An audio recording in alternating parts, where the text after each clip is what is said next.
Hi ನಮಸ್ತೆ, welcome back to ಸೌಮ್ಯ ಸದ್ರುಚಿ. ಹೇಗಿದ್ದೀರಾ ಎಲ್ಲರೂ ಆರೋಗ್ಯವಾಗಿದ್ದೀರಾ ಅಂತ ನಾನು ಭಾವಿಸ್ತೀನಿ. ಇವತ್ತಿನ ವೆಜ್ ಹೆಲ್ದಿ ಮೀಲ್ ಕಾಂಬೋದಲ್ಲಿ ನಾನು ಪ್ರಿಪೇರ್ ಮಾಡಿರೋ ಡಿಶಸ್ಸು ಕೆಂಪಕ್ಕಿ ಅನ್ನ, ಬೀಟ್ರೋಟ್ ರಸಮ್, ಹೆಸರುಬೇಳೆ ಸೊಪ್ಪಿನ ದಾಲ್, ಹಾಗೆ ಓಟ್ಸ್ ಸಲಾಡ್ ಮತ್ತು ಹುರುಳಿಕಾಯಿ ಪಲ್ಯ, ಕ್ಯಾರೆಟ್ ಚಪಾತಿ. ಇದಿಷ್ಟು ರೆಸಿಪೀಸ್ನ ನಾನು ಈ ವಿಡಿಯೋದಲ್ಲಿ ನಿಮ್ಮ ಜೊತೆ ಶೇರ್ ಮಾಡೋಕ್ಕೆ ಇಷ್ಟಪಡ್ತೀನಿ. ಸೊ ಯಾವ ರೀತಿ ಟೈಮ್ ಮ್ಯಾನೇಜ್ ಮಾಡಿಕೊಂಡು ಇಷ್ಟೆಲ್ಲ ರೆಸಿಪೀಸ್ನ ಮಾಡ್ಬೋದು ಅನ್ನೋದನ್ನು ನಾವು ನೋಡೋಣ. ಈಗ let's start the recipes.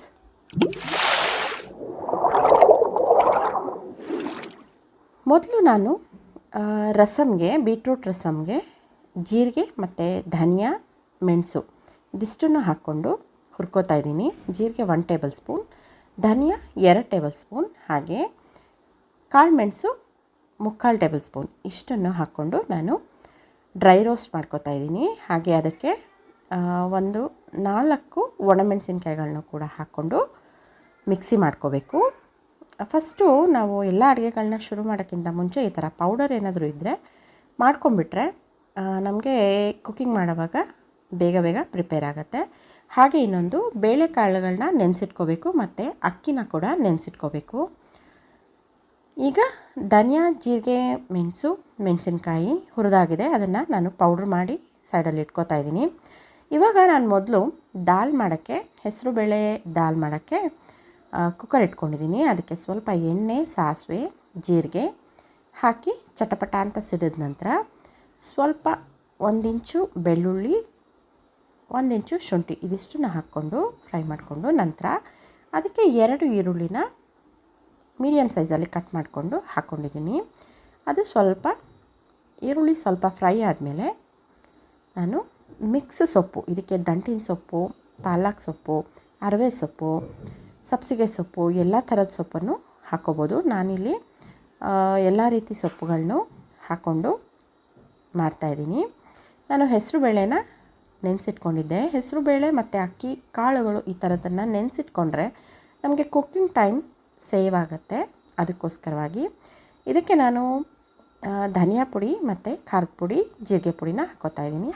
1 table spoon ಧನಿಯಾ ಪುಡಿ, ಹಾಗೆ ಅರ್ಧ ಟೇಬಲ್ ಸ್ಪೂನ್ ಜೀರಿಗೆ ಪುಡಿ ಮತ್ತು 1 ಟೇಬಲ್ ಸ್ಪೂನಷ್ಟು ಅಚ್ಚ ಖಾರದ ಪುಡಿನ ಹಾಕ್ಕೊಂಡು ಎಷ್ಟು ಬೇಕೋ ಅಷ್ಟು ನೀರು ಹಾಕ್ಕೊಂಡು ರುಚಿಗೆ ಬೇಕಾದಷ್ಟು ಉಪ್ಪನ್ನು ಹಾಕ್ಕೊಂಡು ಲಿಡ್ ಕ್ಲೋಸ್ ಮಾಡಿ 2 ವಿಷಲ್ಸು ಕೂಗಿಸಿದ್ರೆ ನಮಗೆ ರುಚಿಯಾದಂಥ ಹಾಗೆ ಪೌಷ್ಟಿಕವಾದಂಥ, ನಮಗೆ ಬೇಳೆಕಾಳುಗಳಲ್ಲೇ ಅಲ್ವಾ ಇರೋದು, ಪ್ರೋಟೀನ್ ಹೆಚ್ಚಾಗಿರೋದ್ರಿಂದ ನಾವು ಡೈಲಿ ಒಂದು ಬೇಳೆ ಅಥವಾ ಕಾಳನ್ನ ನಾವು ನಮ್ಮ ಡಯಟಲ್ಲಿ ಸೇರಿಸ್ಕೋಬೇಕಾಗತ್ತೆ. ಹಾಗೆ ಸೊಪ್ಪಲ್ಲಿ ಪ್ರೋಟೀನ್, ವಿಟಮಿನ್ಸ್ ಇರೋದ್ರಿಂದ ಅದನ್ನು ಕೂಡ ನಾವು ಸೇರಿಸ್ಕೊಳ್ಳೋದು. ಈಗ ನಾನು ಸೈಡಲ್ಲಿ ಅಕ್ಕಿ ನೆನೆಸಿಟ್ಕೊಂಡಿದ್ರಿಂದ ಅಕ್ಕಿನ ಕೂಡ ಕುಕ್ಕರಲ್ಲಿ ಇಟ್ಕೊಂಡಿದ್ದೀನಿ. ಹಾಗೆ ಅಲ್ಲಿ ರೈಸು ಪ್ರಿಪೇರ್ ಆಗಿಬಿಡುತ್ತೆ. ಇವಾಗ ನಾನು ದಾಲ್ ಆದಮೇಲೆ ಬಾಣಲೆ ಇಟ್ಕೊಂಡಿದ್ದೀನಿ. ಅದಕ್ಕೆ ಸ್ವಲ್ಪ ಎಣ್ಣೆ, ಸಾಸಿವೆ, ಹಾಗೆ ಹಸಿಮೆಣಸಿನ್ಕಾಯಿ ಮತ್ತು ಈರುಳ್ಳಿ ಹಾಕ್ಕೊಂಡು ಸ್ವಲ್ಪ ಫ್ರೈ ಮಾಡ್ಕೋಬೇಕು. ಅದಾದ ನಂತರ ನಾನು ಹುರುಳಿಕಾಯನ್ನು ನೀಟಾಗಿ ಸಣ್ಣದಾಗಿ ಹೆಚ್ಚಿ ನೀರಿನಲ್ಲಿ ತೊಳೆದು ನೀರನ್ನೆಲ್ಲ ನೀಟಾಗಿ ಶೋಧಿಸಿ ಇಟ್ಕೊಂಡಿದ್ದೀನಿ.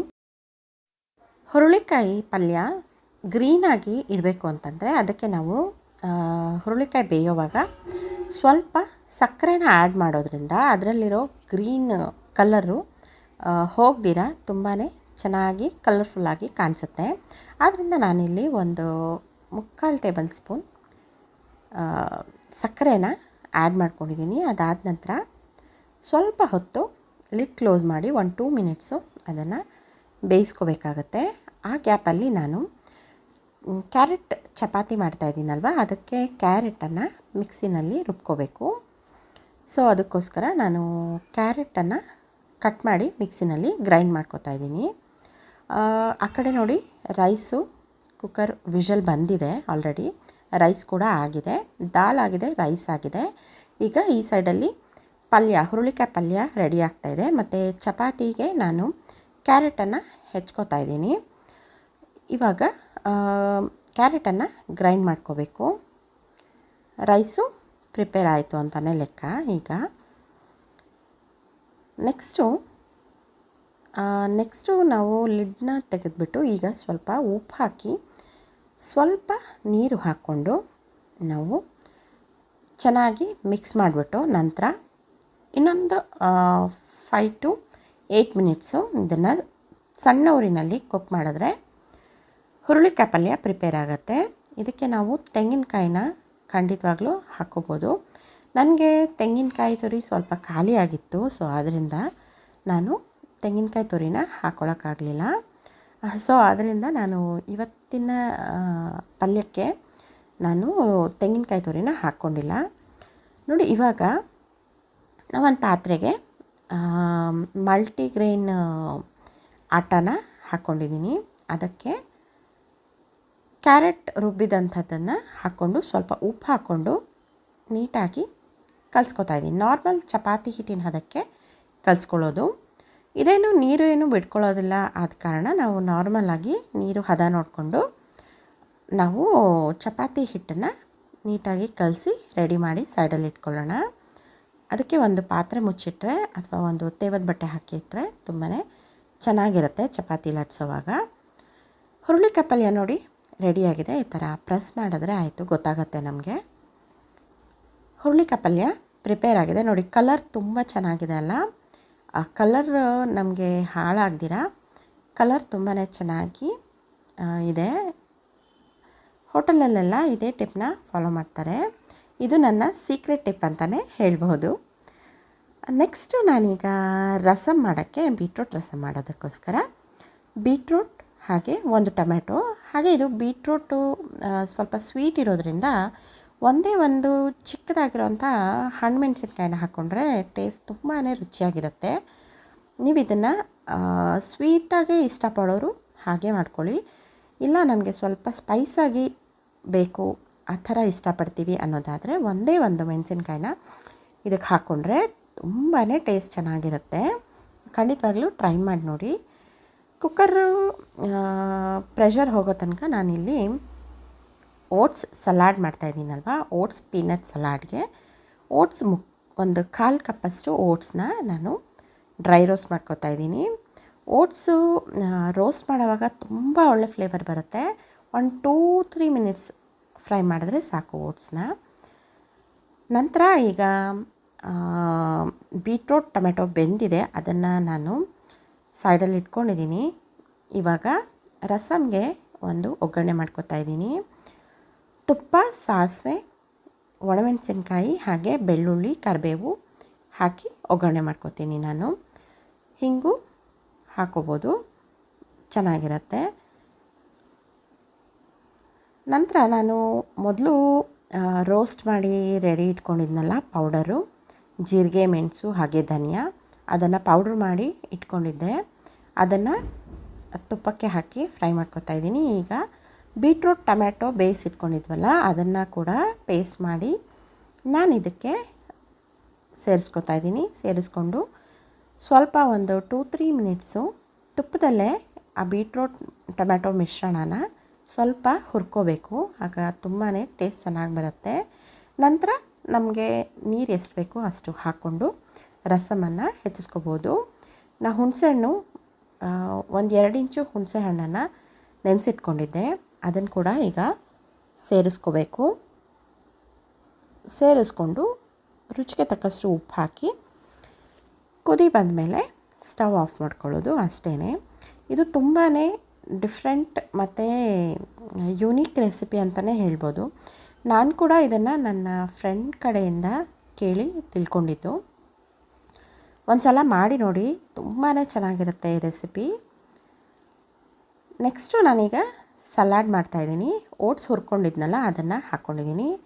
ಹಾಗೆ 1/4 ಕಪ್ಪು ಓಟ್ಸ್ ತೊಗೊಂಡಿರೋದಲ್ವಾ, ಅರ್ಧ ಕಪ್ಪಷ್ಟು ಕಡಲೆಕಾಯಿ ಬೀಜ ಹುರಿದು ಸಿಪ್ಪೆ ತೆಗೆದಿಟ್ಕೊಂಡಿದ್ದೀನಿ ನಾನು ಅದನ್ನು ಒಂದು ದಿವಸ ಮುಂಚೆನೇ ಮಾಡಿ ರೆಡಿ ಇಟ್ಕೊಂಡಿದ್ದೆ. ನೆಕ್ಸ್ಟು ಇದಕ್ಕೆ ಕ್ಯಾರೆಟ್ ತುರಿ ಹಾಕ್ಕೋತಾ ಇದ್ದೀನಿ. ಕ್ಯಾರೆಟು ನಮ್ಮ ಇಷ್ಟ, ನಮಗೆ ಸ್ವಲ್ಪ ಜಾಸ್ತಿ ಇದ್ರೇ ನಮ್ಮ ಮನೆಯಲ್ಲಿ ಇಷ್ಟಪಡ್ತಾರೆ. ಸೊ ಅದರಿಂದ ನಾವು ಕ್ಯಾರೆಟ್ ಸ್ವಲ್ಪ ಜಾಸ್ತಿ ಹಾಕ್ಕೊಂಡಿದ್ದೀವಿ. ಹಾಗೆ ಖಾರದ ಪುಡಿ ಮತ್ತು ಜೀರಿಗೆ ಪುಡಿ, ಹಾಗೆ ಇದಕ್ಕೆ ಸ್ವಲ್ಪ ಗರಂ ಮಸಾಲ ಒಂದು ಚಿಟಿಕೆ ಅಷ್ಟಾದರೆ ಸಾಕಾಗತ್ತೆ. ನೆಕ್ಸ್ಟು ಇದಕ್ಕೆ ಕೊತ್ತಂಬರಿ ಸೊಪ್ಪು ಹಾಕೋತಾ ಇದ್ದೀನಿ. ಸಣ್ಣಗೆ ಹೆಚ್ಚಿರುವಂಥ ಕೊತ್ತಂಬರಿ ಸೊಪ್ಪು, ಹಾಗೆ ಸಣ್ಣಗೆ ಹೆಚ್ಚಿರುವಂಥ ಈರುಳ್ಳಿ ನಾನು ಸ್ವಲ್ಪನೇ ಹಾಕೋತಾ ಇದ್ದೀನಿ, ಜಾಸ್ತಿ ಹಾಕ್ಕೊಳ್ತಾ ಇಲ್ಲ. ಜಾಸ್ತಿ ಹಾಕ್ಕೊಂಡ್ರೆ ನೀರು ಬಿಟ್ಬಿಡುತ್ತೆ. ಮತ್ತು ಇದರಲ್ಲಿ ಕಡಲೆಕಾಯಿ ಬೀಜ ಮತ್ತು ಓಟ್ಸ್ದು ಫ್ಲೇವರು ಇದರಲ್ಲಿ ಮರೆಯಾಗಿಬಿಡುತ್ತೆ. ಸೊ ಆದ್ದರಿಂದ ನಾನು ಓಟ್ಸ್ ಮತ್ತು ಕಡಲೆಕಾಯಿ ಬೀಜ ಜಾಸ್ತಿ ಇರಲಿ ಅಂತ ನಾನು ಮಿಕ್ಕಿದ ಇಂಗ್ರೀಡಿಯೆಂಟ್ಸ್ನ ಸ್ವಲ್ಪ ಕಡಿಮೆ ಹಾಕ್ಕೋತಾ ಇದ್ದೀನಿ. ಹಾಗೆ ಒಂದು ಅರ್ಧದಷ್ಟು ಟೊಮೆಟೊನ ಕಟ್ ಮಾಡಿ ಹಾಕ್ಕೊಂಡಿದ್ದೀನಿ. ಹಾಗೆ ಸ್ವಲ್ಪ ಉಪ್ಪು, ರುಚಿಗೆ ತಕ್ಕಷ್ಟು ಉಪ್ಪು, ಹಾಗೆ ಒಂದು ಅರ್ಧ ಟೀ ಸ್ಪೂನಷ್ಟು ಸಕ್ಕರೆ ಹಾಕ್ಕೋತಾ ಇದ್ದೀನಿ. ಸಕ್ಕರೆ ಹಾಕೋದ್ರಿಂದ ಸ್ವಲ್ಪ ಡಿಫ್ರೆಂಟ್ ಆಗಿರುವಂಥ ಟೇಸ್ಟ್ ಬರುತ್ತೆ. ಆ ಟೇಸ್ಟು ಈ ಥರ ಸಲಾಡ್ಸಿಗೆ ತುಂಬಾ ರುಚಿ ಕೊಡುತ್ತೆ. ನೋಡಿ, ಈ ಥರ ನೀಟಾಗಿ ಮಿಕ್ಸ್ ಮಾಡಿಕೊಂಡ್ರೆ ಸಲಾಡ್ ಪ್ರಿಪೇರ್ ಆಗಿಬಿಡುತ್ತೆ. ಪೀನಟ್ಟಲ್ಲಿ ತುಂಬಾ ಹೆಚ್ಚು ಪೋಷಕಾಂಶ ಇರೋದ್ರಿಂದ, ಹಾಗೆ ನಮಗೆ ಬೆಳಗಿನ ಬ್ರೇಕ್ಫಾಸ್ಟ್ಗೆ ಬೇಕಾಗುವಂಥ ರಿಚ್ ಪ್ರೋಟೀನ್ ಕಡಲೆಕಾಯಿ ಬೀಜದಲ್ಲಿರೋದ್ರಿಂದ, ಹಾಗೆ ಇನ್ನೊಂದು ಬಡವರ ಬಾದಾಮಿ ಕಡಲೆಕಾಯಿ ಅಂತ ಕೂಡ ಕರೀತಾರೆ ಅಲ್ವಾ. ಸೊ ಅದಕ್ಕೋಸ್ಕರ ಕಡಲೆಕಾಯಿ ಬೀಜನ ಹೆಚ್ಚಾಗಿ ಸೇವಿಸೋದ್ರಿಂದ ಇದು ತುಂಬಾ ಎನರ್ಜೆಟಿಕ್ ಫುಡ್ ಅಂತಲೇ ಹೇಳ್ಬೋದು. ನಮಗೆ ಇದರಿಂದ ತುಂಬ ಹೆಚ್ಚಿನ ಶಕ್ತಿ, ನಮಗೆ ದಿನಪೂರ್ತಿ ಬೇಕಾಗುವಂಥ ಶಕ್ತಿ ಇದು ನಮಗೆ ಕೊಡುತ್ತೆ. ಆದ್ದರಿಂದ ಇದನ್ನು ನಾವು ಬೆಳಗ್ಗಿನ ತಿಂಡಿಗೆ ಕೂಡ ಇದನ್ನು ನಾವು ಯೂಸ್ ಮಾಡ್ಬೋದು. ನಂತರ ಈಗ ಕ್ಯಾರೆಟ್ ಚಪಾತಿ ಹಿಟ್ಟು ರೆಡಿ ಮಾಡಿ ಇಟ್ಕೊಂಡಿದ್ವಲ್ಲ, ಅದರಿಂದ ಒಂದೊಂದೇ ಚಪಾತಿಗಳನ್ನ ನೀಟಾಗಿ ಒಂದೇ ಲೇಯರಲ್ಲೇ ಹೊಸಿತಾ ಇದ್ದೀನಿ ನಾನು, ಫೋಲ್ಡ್ ಮಾಡಿ ಹೊಸಿತಾ ಇಲ್ಲ. ಈ ರೀತಿ ನಾರ್ಮಲ್ ಚಪಾತಿ ಥರನೇ ಬರುತ್ತೆ, ಸ್ವಲ್ಪ ಕೂಡ ಕಷ್ಟ ಆಗಲ್ಲ, ಬಟ್ ನ್ಯೂಟ್ರಿಷಿಯಸ್ ಆಗಿರುತ್ತೆ. ನಮಗೆ ಪರೋಟ ಎಲ್ಲ ಮಾಡಬೇಕು ಅಂದರೆ ಅದನ್ನು ನಾವು ಸ್ಟಫಿಂಗ್ ರೆಡಿ ಮಾಡಬೇಕು, ಅದನ್ನು ಚಪಾತಿ ಒಳಗಡೆ ತುಂಬಬೇಕು. ಆವಾಗ ನಮಗೆ ಹೊಸೋಕ್ಕೆ ಕೂಡ ಸ್ವಲ್ಪ ಕಷ್ಟ ಅಂತ ಅನಿಸ್ಬೋದು ಹೊಸದಾಗಿ ಮಾಡೋರಿಗೆ. ಸೊ ಅದಕ್ಕೋಸ್ಕರ ಈ ರೀತಿ ಮಾಡಿದ್ರೆ ತುಂಬಾ ಈಸಿಯಾಗಿ ನಾರ್ಮಲ್ ಚಪಾತಿ ಥರನೇ ಮಾಡ್ಬೋದು. ಆದ್ದರಿಂದ ಇದು ಒಳ್ಳೆ ಗುಡ್ ಆಪ್ಷನ್ ಅಂತಲೇ ಹೇಳ್ತಾ ಇದ್ದೀನಿ ನಾನು. ನೋಡಿ, ಡಿಶಸ್ ಎಲ್ಲ ಪ್ರಿಪೇರ್ ಆಯಿತು. ನಿಮಗೆ ಈ ವಿಡಿಯೋ ಇಷ್ಟ ಆಗಿದರೆ ಖಂಡಿತವಾಗ್ಲೂ ನಿಮಗೇನಾದರೂ ಸ್ವಲ್ಪನಾದರೂ ಇದರಿಂದ ಉಪಯೋಗ ಆಗುತ್ತೆ, ರೆಸಿಪೀಸ್ ಎಲ್ಲ ಚೆನ್ನಾಗಿದೆ, ಹೆಲ್ದಿಯಾಗಿದೆ ಅಂತ ಅನಿಸಿದ್ರೆ ಖಂಡಿತವಾಗ್ಲೂ ನಮ್ಮ ವಿಡಿಯೋಗೊಂದು ಲೈಕ್ ಮಾಡಿ, ಹಾಗೆ ನಿಮ್ಮ ಫ್ರೆಂಡ್ಸ್ ಫ್ಯಾಮಿಲಿ ಜೊತೆ ಶೇರ್ ಮಾಡಿ. ನಮ್ಮ ಚಾನಲ್ನ ಸಬ್ಸ್ಕ್ರೈಬ್ ಮಾಡ್ಕೊಳ್ಳಿ ಅಂತ ಕೇಳ್ಕೊತೀನಿ. ರೆಡ್ ರೈಸ್ ಅನ್ನ ಮಾಡಿರೋದು ನಾನು, ಕೆಂಪಕ್ಕಿ ಅನ್ನ. ನೋಡಿ ಎಷ್ಟು ಚೆನ್ನಾಗಾಗಿದೆ ಅಲ್ವಾ, ಸ್ವಲ್ಪನೂ ಮುದ್ದೆ ಥರ ಆಗಿಲ್ಲ. ಇದು ತುಂಬಾ ಇದು ಕೂಡ ಹೆಲ್ದಿ ಆಪ್ಷನ್ ಅಂತಲೇ ಹೇಳ್ಬೋದು. ಇದರಲ್ಲಿ ಹೆಚ್ಚು ಸ್ವಲ್ಪ ಫೈಬರ್ ಜಾಸ್ತಿ ಇರೋದ್ರಿಂದ ನಮಗೆ ನಾವು ಊಟ ಮಾಡೋ ಆಹಾರದಲ್ಲಿ ನಮಗೆ ಸ್ವಲ್ಪ ನ್ಯೂಟ್ರಿಷಿಯಸ್ ವ್ಯಾಲ್ಯೂ ಜಾಸ್ತಿ ಆಗುತ್ತೆ. ಈ ರೀತಿ ನಾವು ಟೈಮ್ ಸೇವಿಂಗ್ ಮಾಡಿಕೊಂಡು ತುಂಬ ರುಚಿಯಾದಂಥ ಅಡುಗೆಗಳನ್ನ ಈಸಿಯಾಗಿ ಪ್ರಿಪೇರ್ ಮಾಡ್ಬೋದು. Thank you for the watching. See you in the